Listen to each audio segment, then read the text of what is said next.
If you feel stuck in a cycle where your paycheck disappears as quickly as it arrives, even though you earn a solid income, this might be uncomfortable to hear, but it could also be exactly what you need.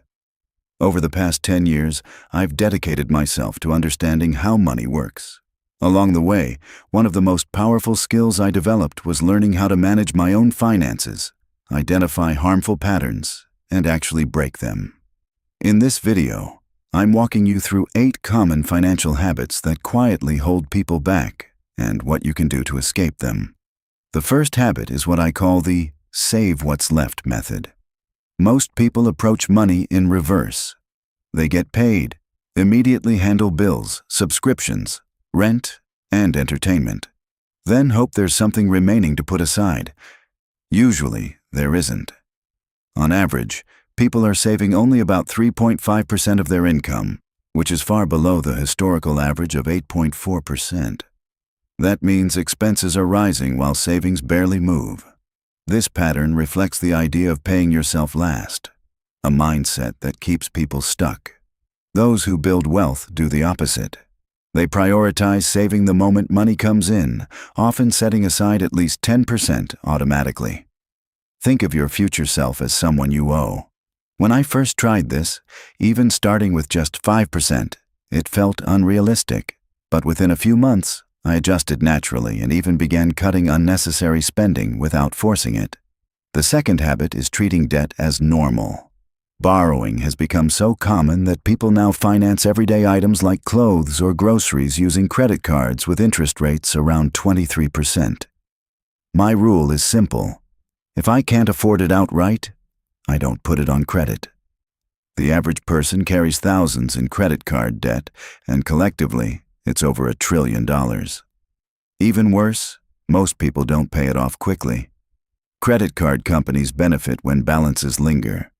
Rewards disappear the moment interest kicks in, and over time, that interest can cost thousands more than the original purchase. Third, not having an emergency cushion is a major risk. An emergency fund isn't optional, it's essential. Ideally, you want enough to cover 6 months of basic expenses, easily accessible. Without it, every unexpected cost becomes a setback. Nearly half of people can't handle a $1,000 emergency from savings. I learned this firsthand when a car repair forced me into debt that took months to clear. That experience made it clear. Building a safety net changes everything. Once it's in place, you can shift focus toward investing and long-term growth. The fourth habit is simply not knowing your numbers. Many people have no clear picture of their income or spending. As earnings increase, so does spending, a pattern known as lifestyle inflation. Without awareness, progress stalls. Financially successful individuals track everything.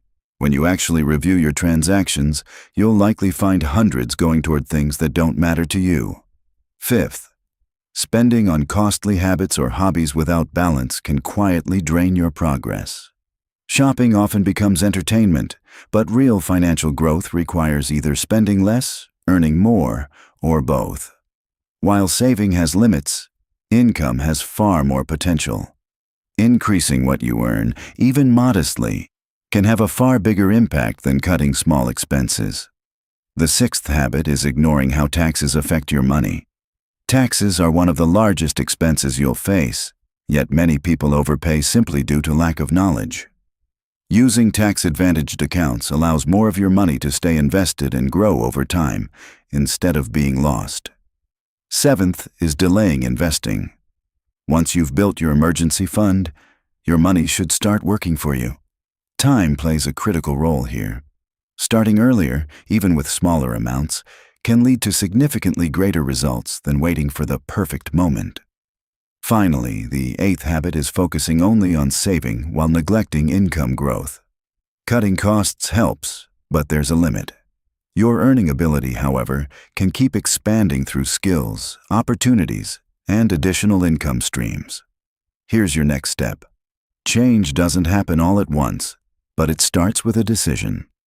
This week, choose one action.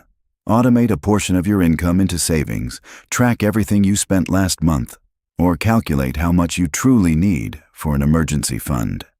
Focus on one, build consistency, then move to the next.